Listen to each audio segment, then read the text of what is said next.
and welcome to our day 2 of free agency recap. I'm Tori Petry along with Twentyman here in Allen Park. We're going to break down all of today's moves that were made official by the Lions. Of course, there's been reports that have been out there, and today the Lions finalized a deal with 2 linebackers, Devon, Kennard, and Christian Jones. What do those guys bring to this Matt Patricia defense? Kind of like what we talked about yesterday, versatility. It's that big word that, but Matt Patricia defenses, at least the ones in New England, they were top 10 in scoring the last 6 years. And look, they were versatile. They were technically sound, and they had a lot of different moving parts and a lot of different pieces that can move to different spots. Like that's why Kyle Van Noy kind of fit with them, where maybe he didn't fit in this scheme, in Terrell Austin's scheme. And so, with Kennard, you got a guy who, he can rush the quarterback, he can blitz, he can also play off the ball, so you can do a lot of different things with him. And I think when we talked to him in the conference call today, that's kind of one of the things that he liked, that he thought he brought to the table and could add to this defense, a guy that can rush the passer, blitz, do a lot of different pieces, and move to a lot of different parts in a 4-3 and a 3-4. It seemed like rushing the passer is really a lot of how the Giants used Kennard.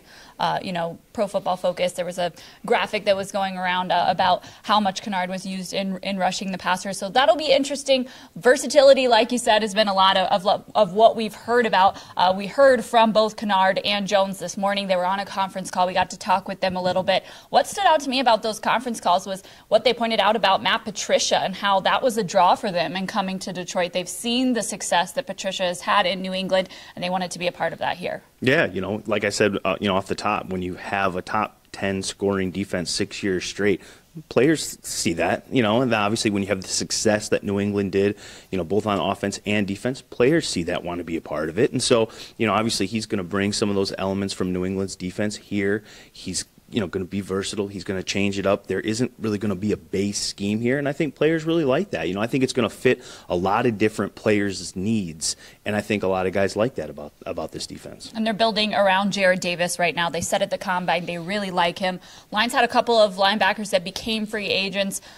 Probably won't be signing some of their own free agents now that they're going outside of the team to bring back that linebacker help. So it will be interesting to see how this linebacking core shapes up. So it was a big need, too, obviously, because you had Jarrad Davis, you had Jalen Reeves-Maybin. Now, Jalen Reeves-Maybin is a smaller guy, great instincts, a good cover guy, needed to build some muscle and mass to his frame this offseason. Bob Quinn and company are hoping he did that. But this was an area of need. And, with the signing of Kennard and then obviously Christian Jones, too, they kind of plucked from the NFC North there, a guy that they're very familiar with, another versatile guy who could do some different things. He played both outside linebacker and inside linebacker in Chicago's 3-4. So, again, you can do a lot of different things with him. You can move him around. He had a career-high 84 tackles, so he was productive.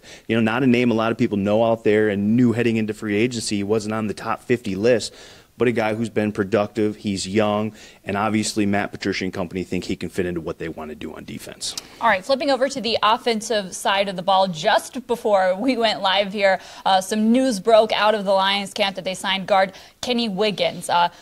First thing that stands out to me about that is Jeff Davidson, the new offensive line coach, worked with him at the Chargers. Yeah, so there's familiarity there, obviously. When you look at Wiggins, he started all 16 games. Last year it was the first time, he was a full-time starter for them. And look, we all saw what that offense did. They were the #1 passing offense in the league. They also had a career low, I think it was 18 sacks. So he was part of that. And so obviously when you're talking offensive line, that's a collective group. You can't just say, give Wiggins credit for that. That's 5 guys. But look, they needed some interior line help. They still are going to figure out what they do with Graham Glasgow in terms of he's going to play left guard or is he going to play center. My opinion, I liked him better at guard. Those guys down there have their opinions, and that's what's going to happen. But, they still want to add some guys in terms of guards and centers so they have some options. And that's what Wiggins provides them is options. Certainly. So those are all the moves the Lions made official today. Now, a couple other teams made their moves official. Teams that have signed some of the Lions' former players. A couple of those being the Jaguars signing a couple of Lions DBs in Don Carey and DJ Hayden. Those guys went to the Jaguars. The Browns signed Darren Fells. So that tight end room is looking a little empty right now. It's very, very thin. Obviously, we talked about the release of Eric Ebron yesterday. So, they're going to need some help there, obviously. You know, you got Michael Robertson, then 2 guys who haven't caught a pass here. That becomes a need, I think, when you look at maybe it's the second, third wave of free agency.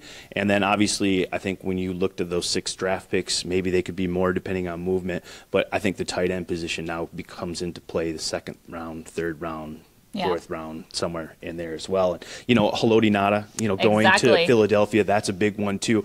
And, you know, I'd say of those 2, you know, DJ Hayden, I listened in on the press conference over there in Jacksonville, and they're going to use him inside, you know, which I thought was interesting. He was an outside cornerback here. He split time with Nevin Lawson last year, but they've slotted him right away into the nickel. He's going to start there. They like that, so that's interesting. You know, Jim Caldwell last year talked about his versatility.